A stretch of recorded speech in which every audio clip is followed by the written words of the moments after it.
मला आठवतंय की 22 जागांमध्ये आम्ही अनेक जागा ज्या ए कॅटेगरीतल्या होत्या त्यात आम्ही लढलोच, पण देसाई साहेबांच्या मार्गदर्शनाखाली आपण सगळ्यांनी मिळून खरोखर शिवसैनिकांचं मनापासून अभिनंदन करणार आहे, कार्यकर्त्यांचं अभिनंदन करणार आहे. त्या महिला आहे, पुरुष आहे, सी कॅटेगरीच्या जागा देखील ए कॅटेगरी आणल्या. हे खेचून आणण्याचं सामर्थ्य केवळ तुमच्यामुळे झालं, म्हणून तुमच्या सगळ्यांच्या वतीने आज सत्कार मी घेतो. त्याचं सारं श्रेय तुमच्या प्रत्येक कार्यकर्त्याला.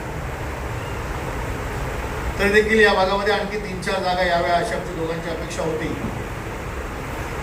काही ठिकाणी गणित चुकली, सगळी जमते गणित काय हुशार विद्यार्थी असला तरी त्याला बरोबर येत नाही.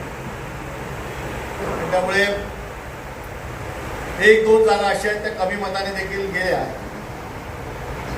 त्याचं दुःख देखील आमच्या मनामध्ये आहे. त्याचा वचपा घेतल्याशिवाय शिवसैनिक म्हणून आम्ही कधीच स्वस्त बसणार. मी या ठिकाणी सुशील चव्हाण यांचं अभिनंदन करणार.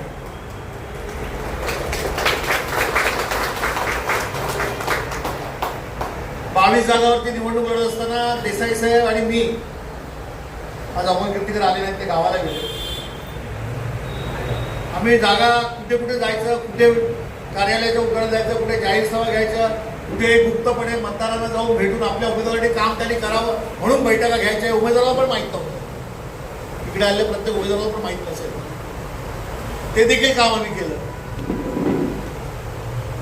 आणि सुशील तुमचं खरं मनापासून अभिनंदन करणार आहे की आमच्या इकडे असणाऱ्या महायुतीच्या उमेदवाराला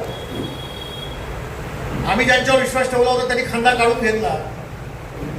अशा वेळेला हिंदू सम्राट मान्य बाळासाहेब ठाकरे यांची ताकद एवढी प्रचंड आहे.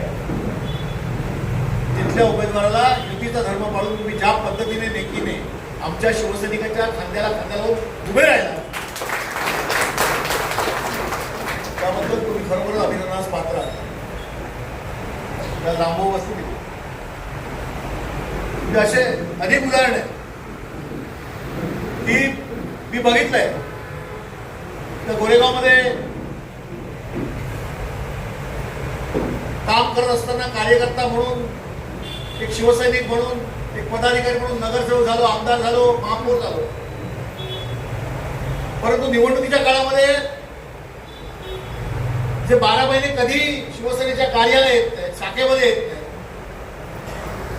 पण निवडणुकीच्या काळात मी बाळासाहेबांचा शिवसैनिक आहे आणि मी प्रचाराला येणार आणि माझ्या उमेदवाराचा प्रचार करणार असे असंख्य जे कार्यकर्ते आहेत. यांच्यामुळे देखील हा विजय आपल्याला नेहमी प्राप्त होतो. तुमचं श्रेय देखील